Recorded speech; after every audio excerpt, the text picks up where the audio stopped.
इस प्लेलिस्ट में जो basic Microsoft Excel A to Z in Hindi है, इसमें मैंने आपको काफ़ी चीज़ें एकदम स्टार्ट से बताई है, जैसे पिवट टेबल बनाना, ग्राफ बनाना, डायनेमिक फॉर्मेटिंग करना। आज मैं आपको बताने जा रहा हूँ कि आप यूनिक रिकॉर्ड कैसे निकालेंगे। तो यूनिक रिकॉर्ड का मतलब क्या है? तो जैसे आप ये रोल नंबर देखेंगे तो यहाँ पे A001, 002 ऐसे करके A007, 8 और 9 तक है।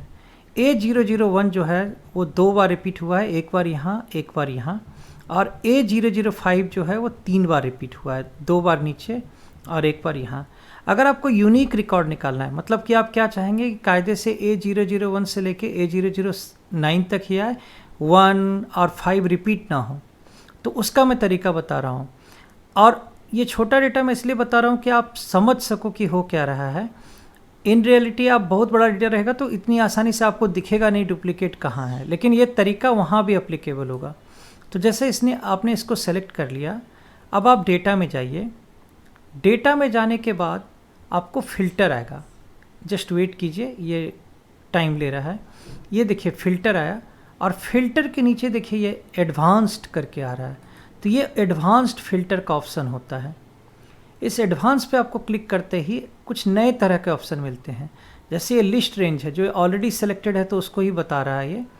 और मुझे चाहिए अगर यूनिक रिकॉर्ड, तो मैंने ऐसे कर दिया। अब मुझे यूनिक रिकॉर्ड कहाँ चाहिए, तो मान लीजिए मैं बोलता हूँ कॉपी टू अनदर लोकेशन, मुझे यहाँ पे चाहिए, तो मैं ये सेलेक्ट करके और यहाँ चला आता हूँ। तो अब ये यूनिक रिकॉर्ड, इसमें से यूनिक रिकॉर्ड निकाल के D1 पे डालेगा। जैसे ही मैं करूँगा आप देखिए क्या होता है।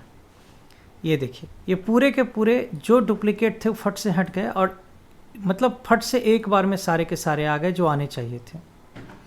तो इस तरह से आपने इन रिकॉर्ड में से जितने भी यूनिक थे वो फट से निकाल लिया। अब अगर यहाँ पे 2 वेरिएबल होते और इसमें से यूनिक निकालते तो क्या होता? ये दोनों ही फील्ड में जिस फील्ड के हिसाब से आप कर रहे हैं उसके हिसाब से ये यूनिक निकालता है। जैसे आपने डेटा में गए, फिल्टर में क्या है, और यहाँ पे आप फिर से बोलते कॉपी यूनिक रिकॉर्ड्स ऑनली, और मान लीजिए आपने बोला फिर से कि ये D1 पे डालो, तो ये या E1 पे डालो। तो अभी क्या है, इसमें से ये रिकॉर्ड जो डुप्लीकेट हो रहे हैं वो हट जाएंगे और यूनिक रिकॉर्ड आ जाएंगे। अभी देखिए आप एग्जैक्टली वैसे ही हुआ जैसे पिछली बार हुआ था। तो इस तरह से ये 2 वेरिएबल पे भी चल सकता है। अगर सारे डुप्लीकेट हैं तो डुप्लीकेट को हटा के ये यूनिक रिकॉर्ड दे देता है।